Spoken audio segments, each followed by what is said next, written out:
I remember that night vividly.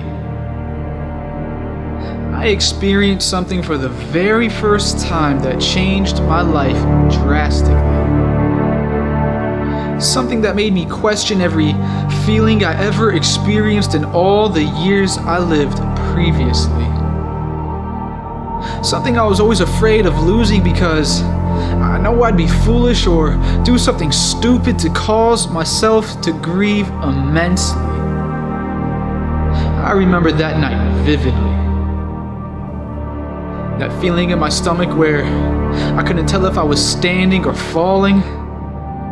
My belly doing somersaults and could have sworn I was going to vomit. I remember that night vividly. That was the night I fell in love. And I didn't even know it was happening. Actually, I knew it was happening. I just didn't want it to happen. Not because she wasn't cute or funny or that she wasn't smart or spoke lovely. If there were any words to describe what I felt in my heart from what I saw through my eyes, it'd be her name. Just her name. And every feeling that built up inside of me came together and drowned out the world, buzzing in my mind so obnoxiously. Like a swarm of bees is the only thing I could hear, and I knew one day I wanted her to be my wifey so she could call me honey, but that could have never happened. She was worth way too far above my pay grade, and I'm just waiting for a promotion or check that'll get me to the next payday. She deserves somebody sitting at the top floor with an office made of glass in the corner, overlooking the rest of the world because he has everything figured out. And me? I'm stuck on the elevator of my mind on the first floor trying to figure out what these feelings are all about.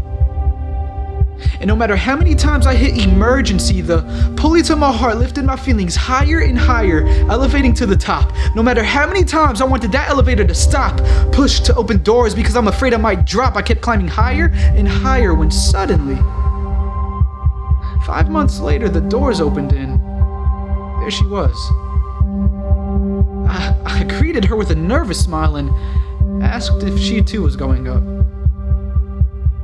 She smiled and, to my surprise, she walked in. The doors closed and I couldn't believe she walked in. Surely this isn't real, this seems so surreal, but the elevator started moving again. Up, and all I could do was stare in awe that after so much digging I did in my own heart, I found the most precious gem.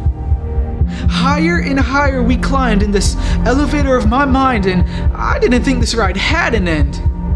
1 year, 2 years, 3 years, 4. For 4 years we rode this elevator together, and it was the happiest I've ever been.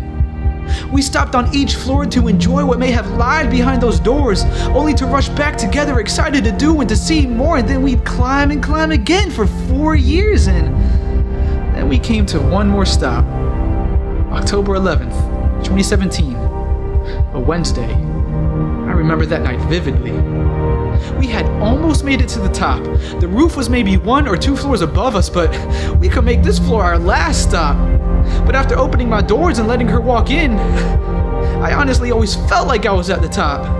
After 4 years, it almost doesn't even feel like you're moving anymore, as if you were frozen together in time in your mind, and that's all you could ever ask for.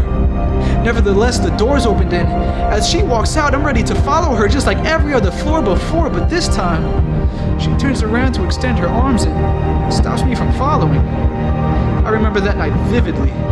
I asked her what was wrong and I didn't get an answer. I asked her, did I do something? And she says, no, you can never. So let's step out together and our lives could go on forever. This was the night I experienced something for the very first time that changed my life drastically. Something that made me question every feeling I ever experienced in all the years I lived previously.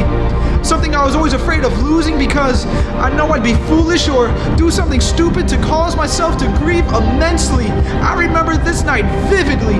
That feeling in my stomach where I couldn't tell if I was standing or falling, my belly doing somersaults and could have sworn I was going to vomit. I remember that night vividly. I was the night the words, "I don't love you anymore," were spoken to me. The doors closed and suddenly I began descending. Before I could even realize what was going on inside my mind, I began falling. Back to earth, in the back of my mind, back to what I'm really worth. It took 4 years to make it to the top, but only 4 minutes to let it all drop, and now I'm falling. No matter how many times I hit emergency, the pulley to my heart snapped in half, and now I'm going to crash. I'm going to hit the bottom. I don't want these feelings to be forgotten, but now I'm stuck going down inside of my mind and inside of this death trap. 10 seconds before impact. Anthony, do something. You gotta pray to God. He'll catch you because he's loving, right? Right? Anthony, do something. Anthony, where are you going? Anthony! Anthony!